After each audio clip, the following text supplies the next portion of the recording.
కర్తముడు సన్యసించి వెళ్ళిపోయిన తరువాత దేవహూతి తనకు బ్రహ్మ చెప్పిన మాటలను జ్ఞప్తికి తెచ్చుకొని పుత్రుడైన కపిలునితో ఇలా అన్నది.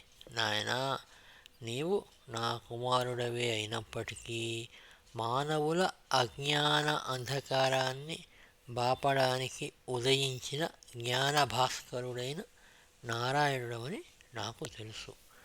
జీవితమంతా ఇంద్రియాలను తృప్తిపరచాలని, నాది నేను అనే భావాల్నే పెంచుకోవాలని అజ్ఞానం చేత భావిస్తూ ఉండే నా వంటి వారు వ్యామోహం నుండి బయటపడే మార్గాన్ని చూపుమయ్యా అని వేడుకున్న కపిలుడు తల్లితో ఇలా అంటున్నాడు. అమ్మా, సూక్ష్మంగా చెప్పాలంటే బంధాన్ని కలిగించడానికి కానీ మోక్షాన్ని పొందడానికి కానీ మనస్సే మూల కారణము. ఇది సత్వరజస్తమో గుణాలతో చేరి ఇంద్రియ విషయాలయందు చరించితే బంధం ఏర్పడుతుంది. ఆ మనస్సే ఈశ్వరుని యందు లగ్నమై ఆయనతో సంగమం ఏర్పరచుకుంటే మోక్షగామి అవుతుంది. నేను నాది అనిపించే అహంకార మమకార రూపమైన అభిమానము వల్ల కామము, క్రోధము, లోభము మొదలైన దోష సమూహాలు ఆవిర్భవిస్తాయి. చిత్తము వానికి లోను కాకుండా వాని నుండి విడిపడినప్పుడు పరిశుద్ధమవుతుంది. అప్పుడు సుఖము దుఃఖము అనేవి ఉండగా చిత్తములో జ్ఞాన వైరాగ్యాలు ఉదయిస్తాయి. శరీరము కంటే భిన్నమైనది ఆత్మ అని తెలుసుకోవడం జ్ఞానము. ఇంద్రియ సుఖాలను అనుభవించాలనే కోరిక లేకపోవడం, నాది నావారు అనే మమకారం లేకపోవడం వైరాగ్యం. జ్ఞాన వైరాగ్యాలు కలిగితే భగవానుని యందు భక్తి ఉదయిస్తుంది, ఆత్మస్వరూపము గోచరిస్తుంది. పరమేశ్వరుడు ప్రకృతికి పరుడు, స్వయం ప్రకాశుడు, సూక్ష్మరూపుడు, అపరిచ్ఛిన్నుడు, ఉదాసీనుడు.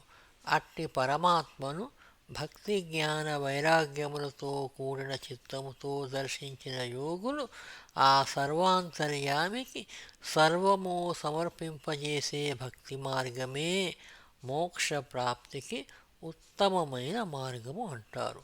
మనస్సు ఇంద్రియ సుఖాలతో సంగమం ఏర్పరచుకుంటే బంధకారణమవుతుంది. ఆ సంగమే సద్వస్తువునందు ఏర్పడితే అంతఃకరణ సంయమం కలిగి తెరుచుకున్న మోక్ష కవాటం అవుతుంది. భాగవతోత్తములు సహనశీలురై సర్వప్రాణులకు హితులై కరుణార్ద్ర హృదయులై కర్మఫలాలను త్యజించిన వారై స్వపరభేద భావము లేనివారై పరమేశ్వరుడనైన నన్నాశ్రయించిన వారై నా గుణగణాలను స్మరిస్తూ నా చరిత్రను చెప్పుకుంటూ వీణుల విందుగా వింటూ ఎల్లప్పుడూ ఆనందిస్తూ ఉంటారు. వారిని ఆధ్యాత్మిక, అధిదైవిక, అధిభౌతిక తాపత్రయాలేవి అంటవు. అటువంటి సర్వసంగ పరిత్యాగులైన పరమ భాగవతుల సాంగత్యమే కోరదగినది. అదే సర్వదోష హారిణి. వారి సాంగత్యము వలన మోక్షప్రదములైన శ్రద్ధాభక్తులు ఉదయిస్తాయి, అజ్ఞానం నశిస్తుంది.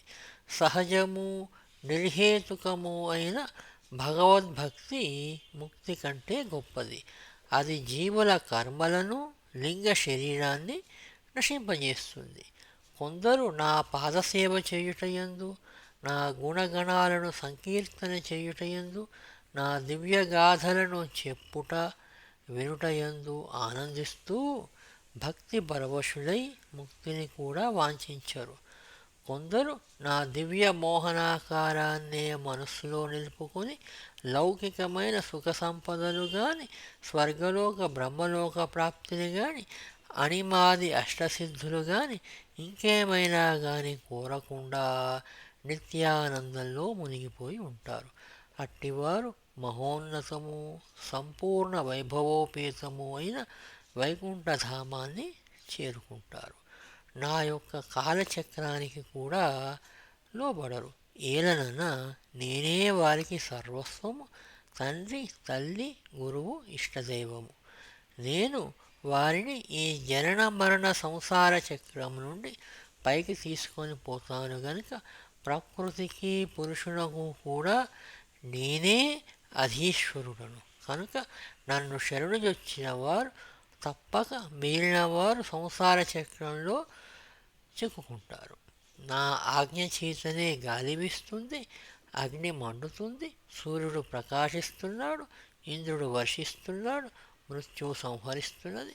అందువలననే వైరాగ్యంతో కూడిన భక్తి యోగము చేతనే యోగులు నా చరణాలను స్మరిస్తూ నిర్భయంగా ఉంటారు. భక్తియే మోక్ష సాధనకు ప్రధానమైన మార్గము.